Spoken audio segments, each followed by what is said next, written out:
In the picture, the midpoint of the sides of a large triangle are joined to make a small triangle inside. Calculate the coordinate of the vertices of the large triangle.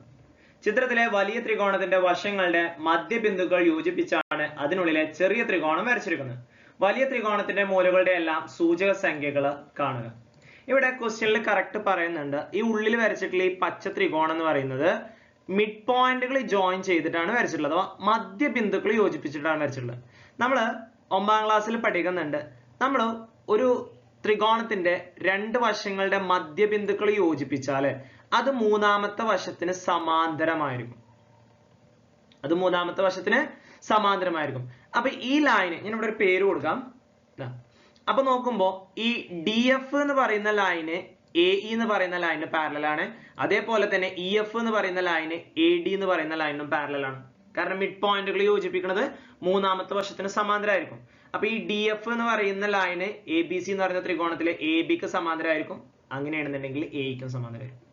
ഇനി ഈ concept നിങ്ങൾക്ക് ഓർത്തിരിക്കാൻ പറ്റുന്നില്ല എന്നുണ്ടെങ്കിൽ ഇങ്ങനെ ഓർത്തോളാം, ഒരു ത്രികോണത്തിന്റെ മധ്യബിന്ദുക്കളെല്ലാം യോജിപ്പിച്ച് കഴിഞ്ഞാൽ അതിന്റെ ഉള്ളിൽ നമുക്ക് സമാന്തരികങ്ങൾ കിട്ടും, പാരലോഗ്രാംസ് കിട്ടും. ഇപ്പൊ നോക്കുമ്പോ എ ഇ എഫ് ഡി ഇതൊരു സാമാന്തരികമാണ്. ഓക്കെ, അപ്പോ അതിന്റെ നാലാമത്തെ മൂല കാണാൻ നമ്മൾ പഠിച്ചിട്ടുണ്ട്. എന്താ? എതിർമൂലകൾ കൂട്ടുക, മറ്റോ മൈനസ് ചെയ്യുക. ഇവിടെ എതിർമൂലകൾ ഏതൊക്കെയാ? ഡിയും ഇയും. അത് രണ്ടും കൂട്ടിയിട്ട് മറ്റത് മൈനസ് ചെയ്യുക. അപ്പൊ 4ഉം 3ഉം കൂട്ടിയിട്ട് അതിൽ നിന്ന് 5 മൈനസ് ചെയ്യുക. ഓക്കെ, 4ഉം 3ഉം കൂട്ടിയാൽ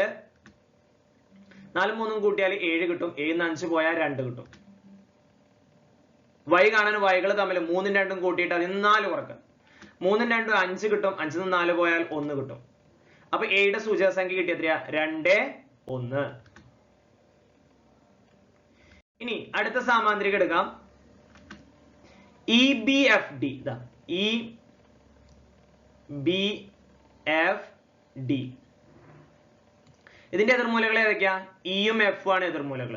അപ്പൊ ബിയുടെ സൂചക സംഖ്യ കാണാന് 5ഉം 4ഉം കൂട്ടുക. 5ഉം 4ഉം കൂട്ടിയത് അതിൽ നിന്ന് 3 കുറക്കുക. 5ഉം 4ഉം 9, 9ന്ന് 3 പോയാൽ 6. അടുത്തത് വൈകൾ ഏതൊക്കെയാ? 4ഉം 2ഉം കൂട്ടിയിട്ട് അതിൽ നിന്ന് 3 കുറക്കുക. 4ഉം 2ഉം 6, 6ന്ന് 3 പോയാൽ 3. അപ്പൊ സൂചക സംഖ്യ എന്ത് കിട്ടും? 6, 3. ഇനി അടുത്ത സാമാന്തരികം.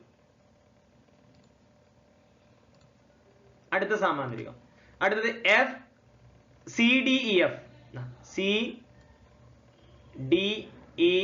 എഫ്. ഇതിന്റെ എതിർമൂലകൾ ഏതൊക്കെയാ? എഫും ഡിയും. അപ്പൊ 5ഉം 3ഉം കൂട്ടുക, അതിൽ നിന്ന് 4 കുറക്കുക. 5ഉം 3ഉം 8, 8ന്ന് 4 പോയാൽ 4. ഇനി അടുത്ത 4ഉം 3ഉം കൂട്ടുക, 7, അതിൽ നിന്ന് 2 കുറക്കുക. 7ന്ന് 2 പോയാൽ 5. അപ്പൊ 4, 5. അപ്പൊ എല്ലാ കോർഡിനേറ്റും കിട്ടിയില്ല നമുക്ക്. എയുടെ കിട്ടി, ബിയുടെയും കിട്ടി, സിയുടെയും കിട്ടി.